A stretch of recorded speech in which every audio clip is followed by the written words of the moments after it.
Hello everyone, কেমন আছো তোমরা সবাই? আশা করছি তোমরা সবাই খুব ভালো আছো। আগের ব্লগে দেখেছো আমি বাবার বাড়ি থেকে শ্বশুর বাড়িতে এসেছি। তো এসে আমি শুয়ে পড়েছি আমার বিছানায় শুয়ে মনে হচ্ছে কি শান্তি।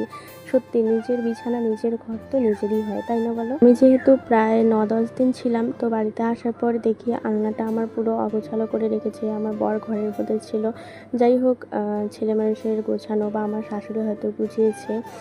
অ্যাকচুয়ালি আমার আলনা না আমার মনের মতো করে গোছানো না থাকলে আমার একদম ভালো লাগে না। সেটা দেখে কেমন উসফিস লাগতে থাকে যতক্ষণ না পর্যন্ত ঠিকঠাক করব। কি বলো তো, তোমরা দেখবে ঘরের আলনা আর ঘরের খাট এই দুটোই কিন্তু মেন সৌন্দর্য। যদি বিছানাটা টান থাকে আর ঘরের যদি আলনাটা সুন্দরভাবে টান করে গোছানো থাকে, তাহলে মনে হয় ঘরের সৌন্দর্যটা বেশি বেড়ে যায়।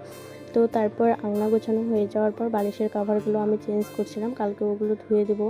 আর এদিকে আবার বালিশের কাভার চেঞ্জ করার সাথে সাথে দেখি কারেন্ট চলে গেল। তখন আর ভিডিও শ্যুট করা হয়নি। কারেন্ট আসার পর আবারও ভিডিও শ্যুট করতে বসলাম।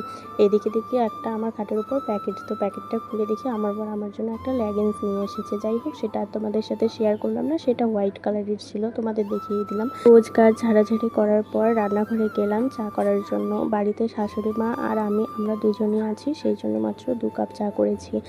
2 শাশুড়ি ছেলের বউয়ের জন্যই চা। আমার শাশুড়ি মা সবসময় এরকম গ্লাসে চা খেতে পছন্দ করে, সেই জন্য ওনাকে আমি গ্লাসে চা দিই আর আমি কাপের মধ্যে নিয়েছি।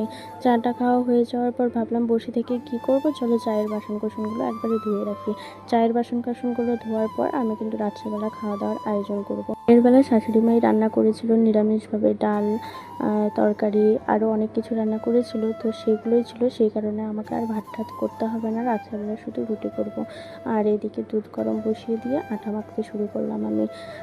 আমার শ্বশুর শাশুড়ি তো রোজ দিন রাত্রেবেলা রুটি খান, তো সেই কারণে শ্বশুর 2টো রুটি খায়, 3টে রুটি খায়। আগে 2টো খেত, এখন আমি 3টে করে দেওয়া শুরু করেছি। শ্বশুর 3টে, শাশুড়ি 2টো। আর আজকে 7টা রুটি করেছি টোটাল। আমার বরের একটা, আমার একটা, আর সাথে কিন্তু ভাত রয়েছে, ভাতও খাবো আমরা। ভাত অল্প রয়েছে, সেই কারণে একটা করে রুটি নিব আমরা। তো এই যে আমার আটা মাখা হয়ে গেছে, এখন আটাটা রেখে দেবো। পরে আমাদের খেতে খেতে প্রায় 10:30 11টা বেজে যায়, সেই টাইমে আমি ভাজবো।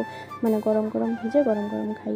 এদিকে দেখো, বর কিন্তু কাজের থেকে চলে আসলো, ঠিক আছে। ওর সাথে আমার আজকে প্রায় 1 সপ্তাহ ধরে কথা কাটাকাটি, আমরা দুজনের সাথে কথা বলতাম না ঠিকভাবে। ওর থেকে আমি যখনই দূরে থাকি না কেন, তখনই ওর আমার খুবই ঝগড়া লাগে।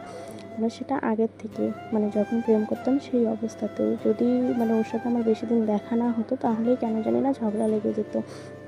তো ও আমার সাথে ঠিকঠাক কথা বলতো না, আমিও ঠিকঠাক কথা বলতাম না। তো সেটাই আর কি ক্যাপচার করলাম, যে দেখি ঘরে ঢোকার সাথে সাথে ওর রিয়াকশন কেমন থাকে। তো এদিকে